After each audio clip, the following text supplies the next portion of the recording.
Price எல்லாம் கிறிஸ்துக்குள் மாந்தவர்களே, உங்கள் அனைவரையும் வேதம் தியானம் வாக்கியம் நிகழ்ச்சிக்கு நான் வரவேற்கிறேன்.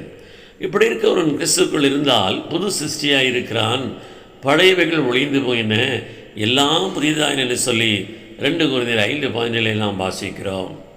ஒரு கிறிஸ்துக்குள் இருந்தால் அவன் புதிய சிருஷ்டி, அவனுக்குள் இருந்த பழையவைகள் எல்லாம் ஒளிந்து போயிற்று, அவன் புதிதாக்கப்பட்டிருக்கிறான் என்று சொல்லி இடவசனம் நமக்கு சொல்லுகிறது, நாம் அறிய முடிகிறது.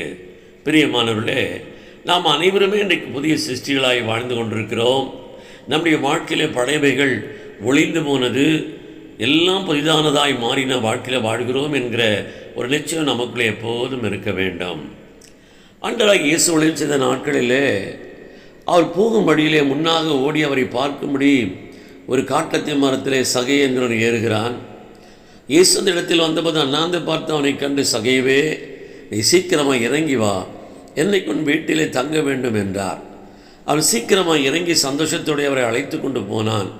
அதை கண்ட யாவரும் இவர் பாவியான மனுஷனிடத்தில் தங்கும்படி போனார் என்று முறுமுறுத்தார்கள். இயேசு சகைவை அழைத்த மாத்திரத்தில் அவன் இறங்கி வருகிறான். எதற்காக இயேசு என்னை அழைக்கிறார்? என்னை ஒரு புதிய சிருஷ்டியாய் மாற்றுகிறதுக்காக அவர் என்னை அழைக்கிறார். எனவே என்னுடைய வாழ்க்கையில் பழையவைகள் ஒருபோதும் என்னில் இருக்கக்கூடாது என்கிற ஒரு எண்ணத்தோடு கூட ஓடி வருகிறான். இயேசுவை அழைத்து கொண்டு போகிறான். புகருளில் நின்று அவரோடு பேசுகிறான். இயேசுவே, ஆண்டவரே, என் ஆசையில் பாதி நான் ஏழைக்கு நான் கொடுத்து விடுகிறேன். நான் யாரிடத்தில் அநியாயமாய் வாங்கினது உண்டானால் நாளத்திலே அதை திரும்ப செலுத்துகிறேன் என்று சொல்லி அவன் தன் வாழ்க்கையில் இந்த பழைய காரியங்கள் எல்லாம் தூக்கி எறிந்துவிட்டு ஒரு புதிய மனிதனாக இயேசுவை தன் வீட்டிற்கு அழைத்து போனான்.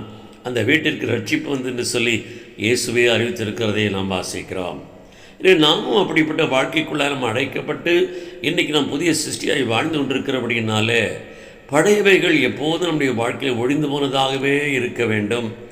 அவைகளை மீண்டும் திரும்பி பார்க்கிறதோ, அவைகளை சொந்தமாக்கி கொள்ளுகிறதோ நம்முடைய வாழ்க்கை அது கெடுத்து விடுகிறதாக இருக்கும். பிரியமானவர்களே, மீண்டும் இயேசுவை நாம் சிலுவையில் அறைகிறவளாய் மாறாமல் நாம் புதிய சிருஷ்டியாகவே வாழ்ந்து தேவன் நமக்கென்று ஆயத்தம் பண்ணியிருக்கிற புதிய வானத்திலும் புதிய பூமியிலும் வாழ்கிறதுக்கு தேவன் நமக்கு கிருபை செய்வாராக. ஆமென்.